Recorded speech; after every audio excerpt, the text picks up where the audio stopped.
Hey guys, hope everybody's doing good. Today we're talking about having an empty nest, being an empty nester, being on your way to being alone in the home with your spouse or partner.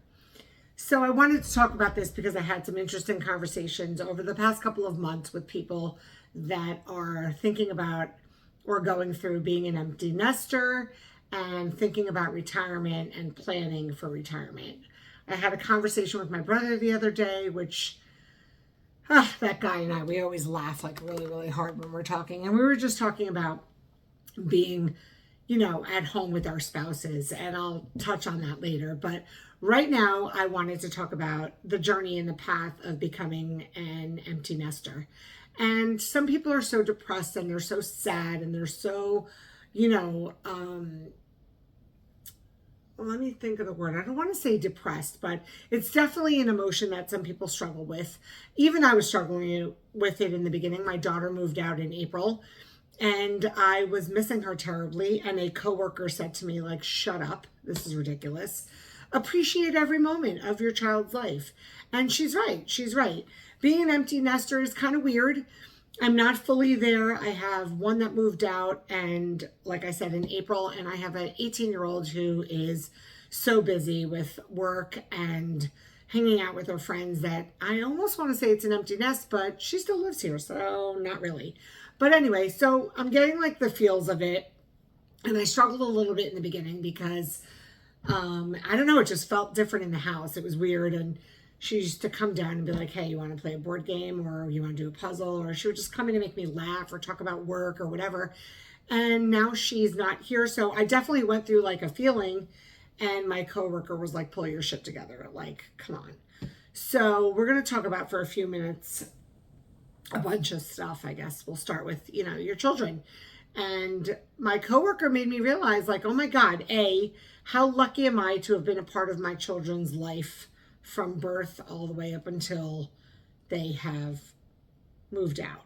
How lucky am I that I provided a space and an education to confidently be able to send them off and fly out of the nest and into the great big world out there. So I should be proud, right? I should be happy. She's doing a great job. She's surviving. She's vacationing, she is enjoying life and on her own, and is there with her partner and, her little bearded dragon. And I'm proud, I'm happy. I am happy for where she is. I am happy for the struggles. And when I talk about the struggles, I talk about the all-nighters we pulled when we bring them home from the hospital, to the ma do it, that stubborn toddler phase. And then the why do birds fly? Why is the sky blue? Why? And then after that, just the massive milestones, the schools and the plays and the confidence when a friend didn't want to come over and play, to ask another friend to play, all that stuff that we participated in to help these children grow up and their milestones. That's a part of it all. And so I'm not sad. I am not sad that one of my babies is gone. I am appreciative of the journey that I took with her, the journey that I'm taking still with my younger one, and the relationship that I've built with my kids. Every chapter into the empty nest has been an adventure, has been an adventure. Some more fun. Some I would pack up and do again. Some not so much. But I always said to my kids that I love them.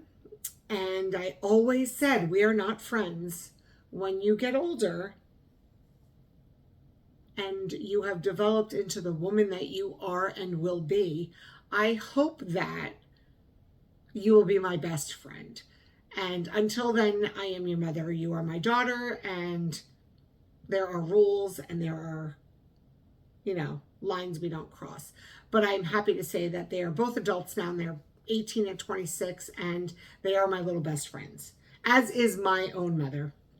So empty nesting is like amazing, and enjoying every challenge and looking back and reflecting on all the things that happened to both of my kids, good and bad.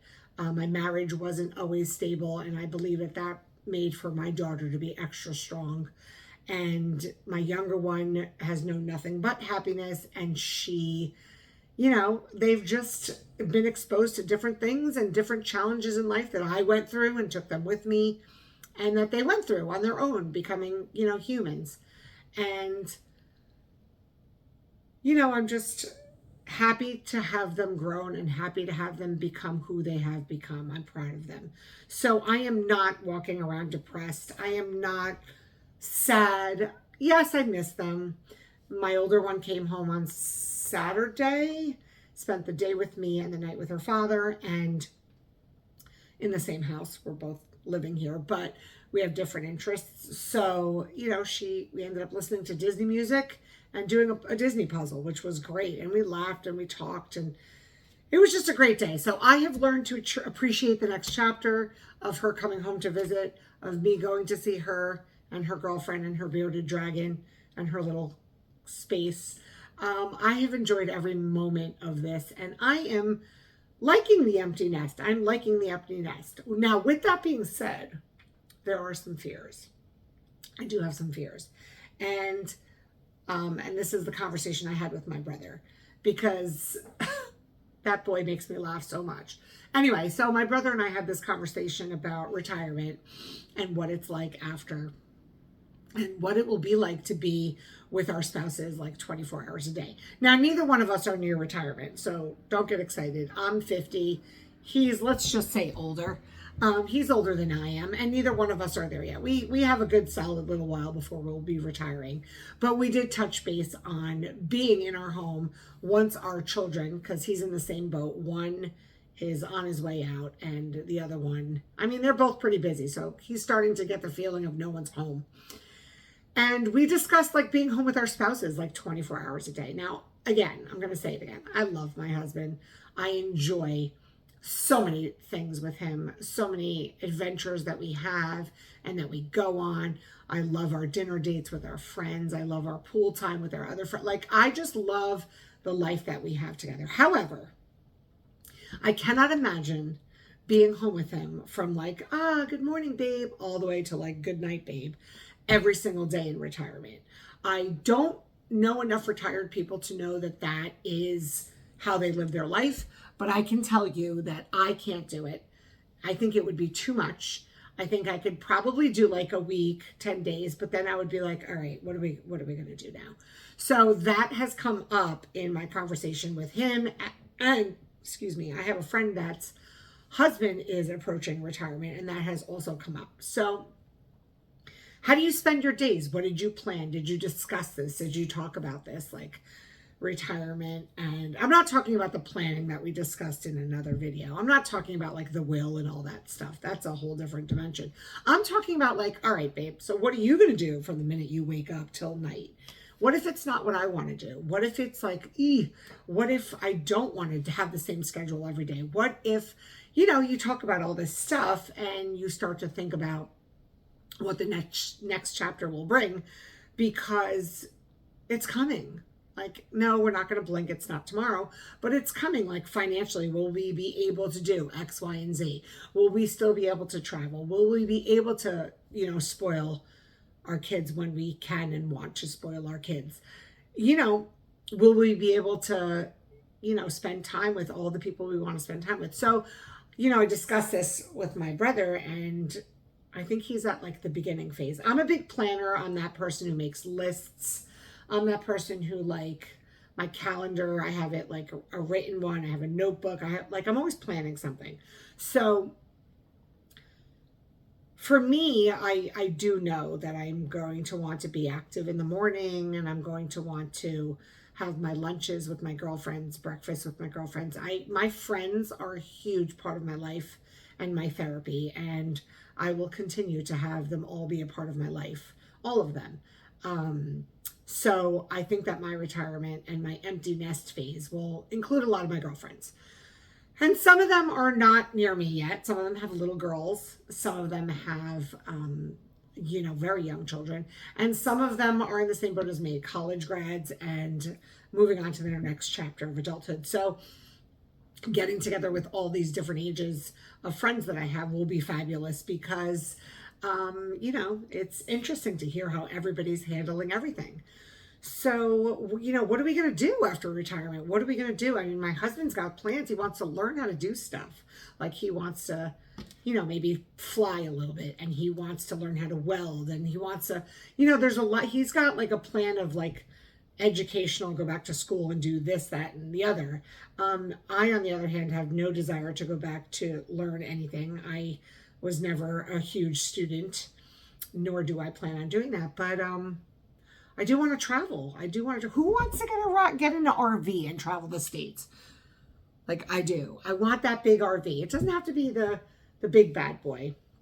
My brother and I were discussing that too. Like, we can't afford bananas right now. How are we going to afford like an RV and travel all around the world? So all these thoughts are coming into mind, and like, how are we going to do all the things we want to do and still be there for our kids? Like our mom has been there for us. Like, we have to, there's a lot coming. There's a lot coming. And what am I going to sit at home and do, puzzles all the time and Lego sets, which I adore. And am I going to play Dreamlight Valley, or am I going to get lost in wordscapes on my phone, or am I just going to scroll? Like, what the hell is going to happen? Am I going to gain 400 pounds and need to be forklift off my couch? Like, these are all things that, happen. Will I be able to snowmobile for much longer? Will my body be able to go on the ATVs for much longer? All these questions are happening. Empty nest. What are we going to do with it? So hopefully it'll be filled with stuff with my children still and family members. I'm excited for it. I'm like a little bit like, are my ducks in a row? Sometimes they're in a row and sometimes they're running around. Some of them don't have heads. I don't even know where they are half the time. So, just thinking about the next chapter and reflecting on empty nesting and becoming an empty nester, and so much, like, where are we going to live? It just goes on and on. The list is like endless. Where are we going to live? I moved to this town for education. The school systems were phenomenal when I came to where I am, and I wanted what was best for my children in a good town. And I love this town, but like, I don't need the good education anymore. So I don't have to give, all this money away to taxes for the education that I don't need to use anymore. So there's a lot of questions. Where do we do for me? Sell it? My brother said, let's sell everything. Why don't we just sell? Or his wife, I can't remember if it was him or his wife. Somebody said, sell everything, get an RV, and just hop from town to town. When you get tired of the town, move to another one. Sounds like an amazing adventure, right? But like, can you really do that? I don't know. Is that like a thing? What happens with your kids? When do you see your kids? If you're like in, I don't know, Montana, climbing the mountains and enjoying the beauty. I don't know. Lots of questions. So I am done crying or being sad about my babies leaving. I'm having a hard time adjusting to 18. It's one step at a time. My daughter, who's 18 and is always on the run, like, how much freedom am I giving her? She's an adult, but not really yet. She still lives at home. So, we're all adjusting to this empty nest and starting to plan for the future. My mother had this stuff planned out. I'm going to think when I was a young child. Like, she had it all. My mother's just always had it all mapped out. And she had some serious bumps that came along the way, but somehow she like stayed on track. She retired. She's financially totally stable, helps my brother and I out when she can. And like, she's living her best life, like with her girlfriends and her mahjong and her yoga classes and her, what else does she do? She teaches French every now and then, and she visits with her friends in New York when she's here, and she sees all of her lunch date with this person, dinner date with this person, and she goes to the concerts. Like, she's just, I think I'm going to try to do what she does. Fill up my day with activities. Anyway, that's what's on my mind today. Empty nest and retirement. What are you going to do with your nest? Light a match and take off and go somewhere else, find another one? You're going to be busy. You're going to sleep, become a couch potato, and be on 600-pound life. Like, what is your plan? What's my plan? I don't know. Working on it. Catch you next time. Have a great night.